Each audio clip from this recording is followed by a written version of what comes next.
Terima kasih Anda masih bersama kami di Kompas Petang, saya Cynthia Rompas. Saudara, polisi menetapkan 2 tersangka kasus pembakaran rumah yang menewaskan wartawan Tribrata TV, Sempurna Pasaribu dan 3 anggota keluarganya di Karo, Sumatera Utara. 2 orang yang ditetapkan sebagai tersangka ini merupakan eksekutor yang membakar rumah korban pada Kamis 27 Juni lalu. Polisi masih melakukan penyelidikan terhadap kedua tersangka dan tidak menutup kemungkinan akan ada tersangka lainnya. Polisi belum menjelaskan soal motif dibalik aksi pembakaran ini. Dalam keterangannya, Kapolda Sumatera Utara Komjen Agung Setia Imam Effendi didampingi Pangdam Bukit Barisan Maijen Muhammad Hasan. Selain menampilkan tersangka, polisi juga menunjukkan sejumlah barang bukti, salah satunya kendaraan tersangka.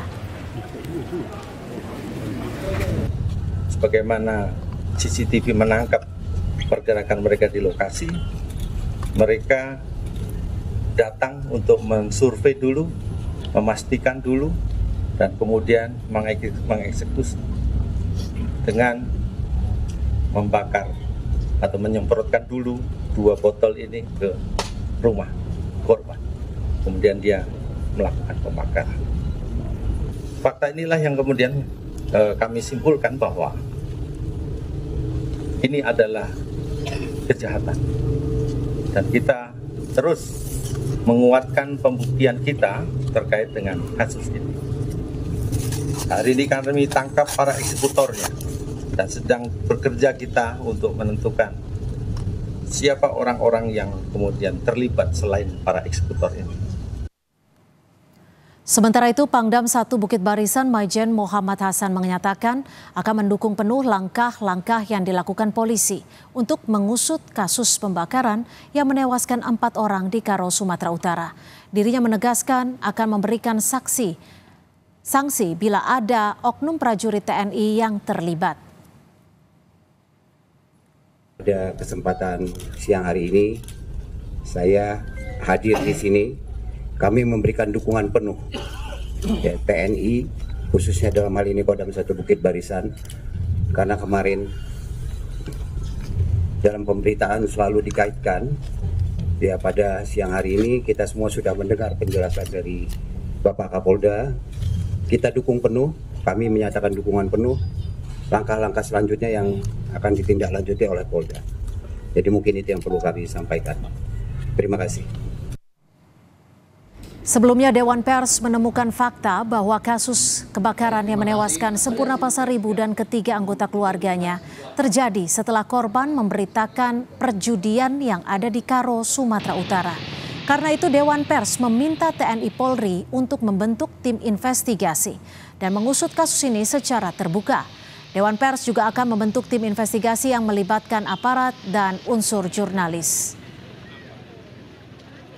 Ditemukan sejumlah fakta bahwa kasus kebakaran yang menewaskan 4 orang tersebut terjadi setelah korban, yaitu saudara Riko Sempurna Pasaribu, memberitakan perjudian yang ada di Jalan Kapten Bom Ginting, Kelurahan Padang Mas, Kecamatan Kabanjahe, Kabupaten Karo, Sumatera Utara.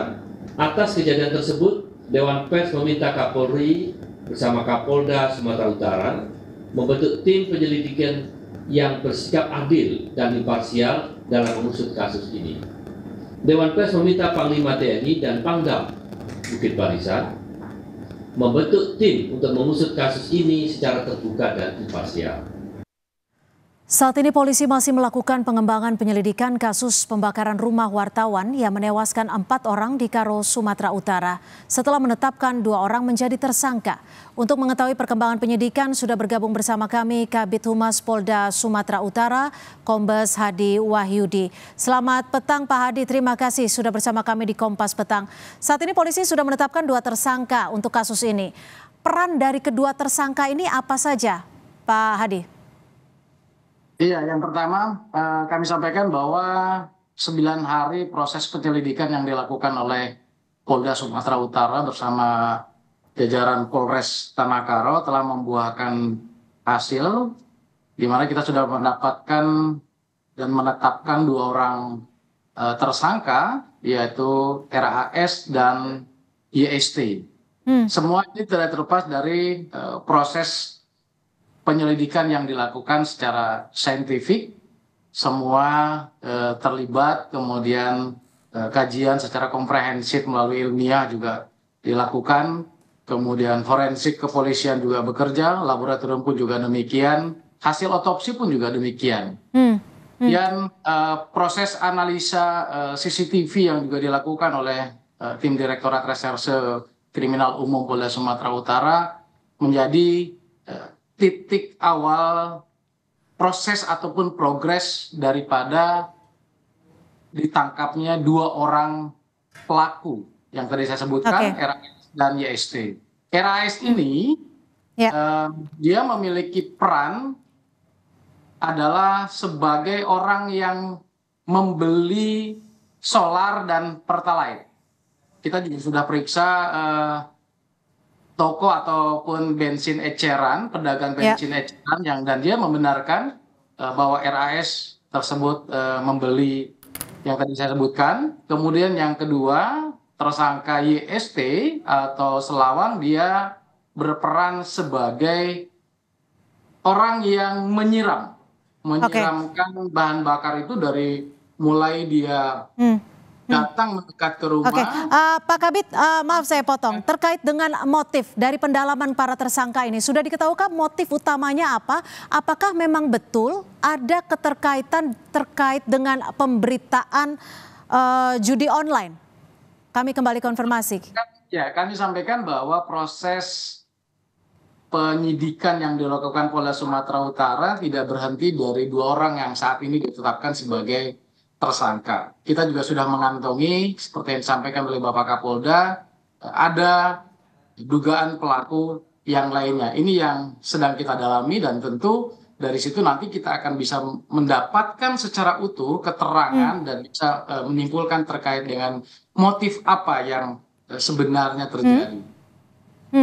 Tapi kami kembali konfirmasi, artinya ada kemungkinan ke sana terkait dengan pemberitaan judi online ini? Mohon maaf, sekali lagi kami sampaikan bahwa proses ini kan dari awal peristiwanya sampai dengan saat ini kita menetapkan 2 orang tersangka itu belum berakhir.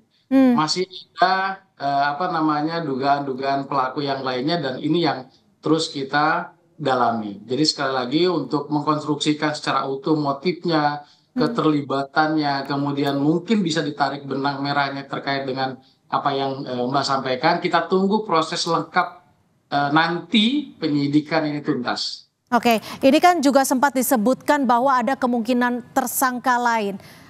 Untuk tersangka lain ini diduganya perannya apa? Kita sudah memeriksa 28 orang saksi. Kita juga dari 28 orang saksi kita memberikan 3 klaster atau mendapatkan 3 klaster. Ada saksi yang berkaitan dengan perbuatan tersangka, kemudian saksi dari pihak keluarga dan juga saksi pada saat di TKP atau awal kejadian. Jadi nanti saksi-saksi itu yang terus kita gali dari awal 15, kemudian 22 dan sekarang 28. Di situ nanti akan kita ketahui secara utuh. Pak Hadi, ini kan tadi siang saat memberikan keterangan pers juga dihadiri Pangdam 1 Bukit Barisan. Lalu apakah ada hubungan dengan dugaan keterkaitan oknum anggota TNI yang terlibat atau ada hal lain? Pak Pangdam kan sudah jelas menyampaikan bahwa beliau mendukung progres ataupun langkah-langkah yang dilakukan oleh Polda Sumatera Utara. Dukungan seperti itu yang diberikan oleh beliau. Artinya ada atau tidak keterlibatan atau dugaan keterlibatan anggota TNI atau oknum anggota TNI? Semuanya masih berproses. Masih berproses. Semuanya masih dalam penyelidikan dan sudah kita sampaikan tadi bahwa 2 eksekutor ini berdasarkan fakta-fakta yang kita temukan ditetapkan sebagai tersangka. Singkat saja, selain itu tim yang didesak untuk dibuat ini apakah akan diakomodir?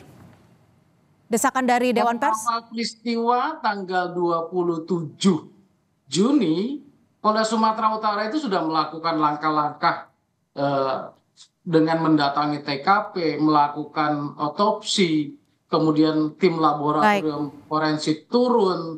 Artinya memang sudah bekerja. Tim kita sudah bekerja. Baik, terima kasih Kabid Humas Polda Sumatera Utara, Kombes Hadi Wahyudi, sudah memberikan informasi di Kompas Petang. Selamat sore, Pak Hadi.